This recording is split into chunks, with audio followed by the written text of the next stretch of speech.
Here we go, yeah, they're ready to go. All right, was this PS2? That's the question. Surely. Oh shit, Hollow dude, it's Bastion. not. That's crazy. Hollow Bastion. I haven't seen this stage in ages. But regardless, we're gonna see what Skaws does differently this time compared to usual. I don't know what he does usually, but he's got definitely an insane advantage state because what is going on here? Khanage can't even get back to stage and he's already dead. Oh my god, that was that one's for the folder. That's a clip right there. Yeah, that is extremely nice right there.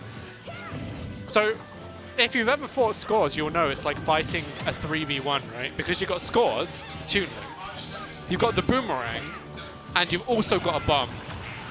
And it's really, really difficult to fight Skaws when he gets all three of those things in play at the same time.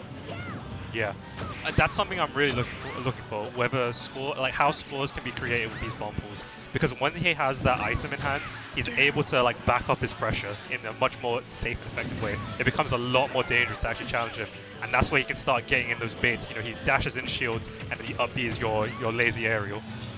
Yeah, exactly. And like you can see, like he does stuff like he'll throw boomerang and then like bear above it, right? And he's immediately create a wall of hitbox effectively that you can't do anything about. God, that was a brutal stitch, but he managed to take it back. Dude, this is insane, by the way. Skaws is doing incredible tech. Important, very important tech. But Khanage will catch the jump there, get that up air and secure the first stock. He might be 140% down, but I have seen people do some insane stuff before. Very nice to get that kill. So this might be Skaws' day today. He might be able to finally get this Peach win off one of the best Peaches around in the UK. And he can take his time doing it as well. When you're look at that sequence with the bomb bouncing on shield back and back over and over. He's able to get that safe pressure out. It's so important. Incredibly important. I think also he really makes Toon Link. He really brings out Toon Link's most overpowered characteristics, and that's the quick frame data, decent lack of end lag on those moves, and just tons of tools. No double jump. Lets him get back to thingy there. But still, he holds stage control. Nice with the bomb. Again, see that item versus item play. You know, being able to hold the item second. Oh, nice. Oh, back tilt there. Oh. Ridiculous. That was clean.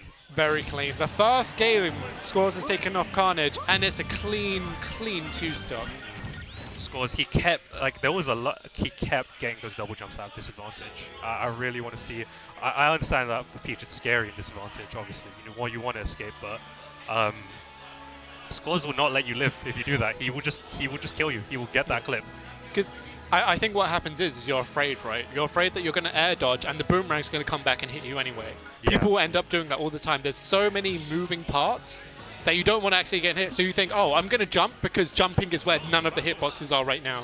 But as long as Skaws can anticipate that, it doesn't matter. Yeah.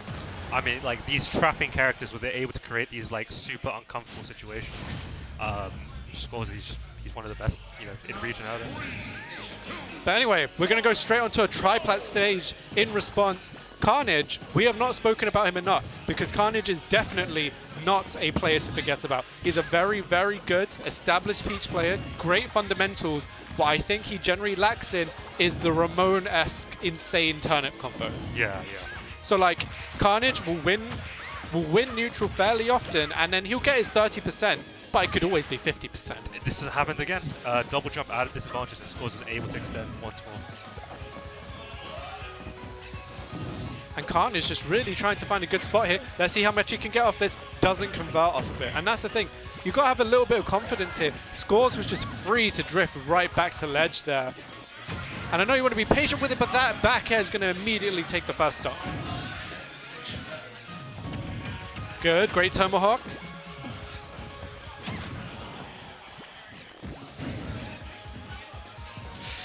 Just about whiffs the grab there. He had the right idea. He had the pressure going on.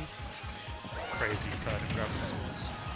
I think what's also interesting as well is, right, when you're an items character and you play against someone who isn't used to it, they like never catch your items, Yeah, and yeah. you're just getting free hits. Skaws is an item player. So Khanage is throwing out these turnips, and he's like, oh no, I'm just giving him something to hit me back with. That dash attack should not have hit. He like landed like behind it almost.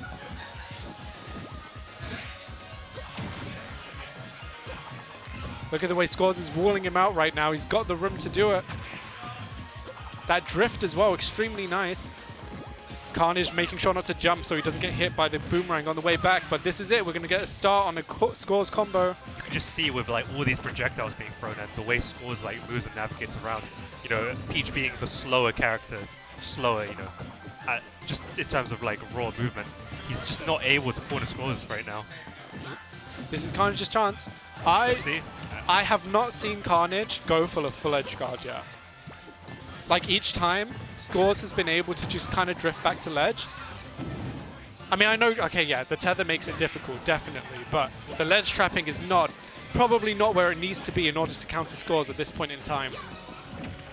Scrub. Cool.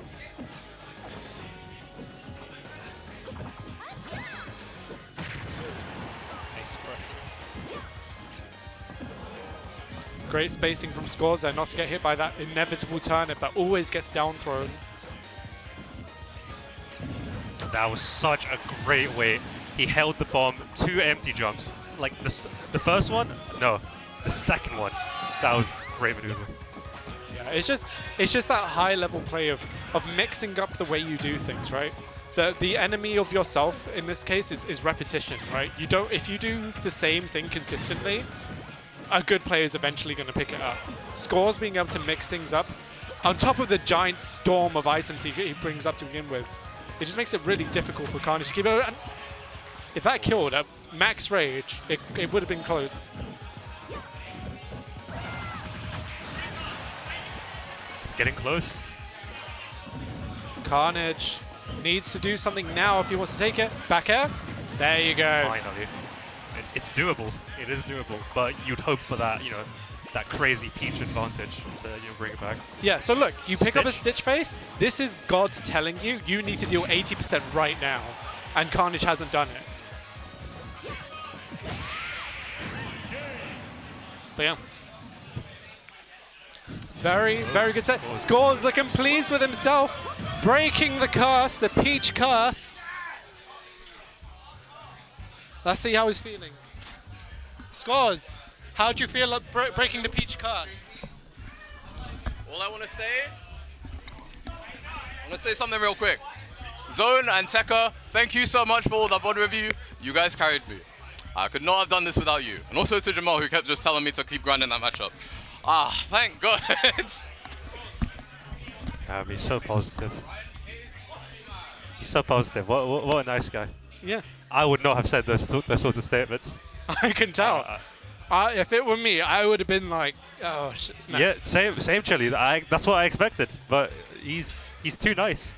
Yeah. His Gameplay is too nice. Skaws is ultimately a wholesome guy. Is Skaws taking part in No Hate November? He's on the panel. Skaws is one of those people where you think, oh, Skaws will make it through No Hate November. No, Skaws is a low-key hater. He's insidious with it. This is a crazy set. Crazy set. Oh, we're about to see some good stuff. So, we have Streaks versus Virgil. Virgil, who obviously just appeared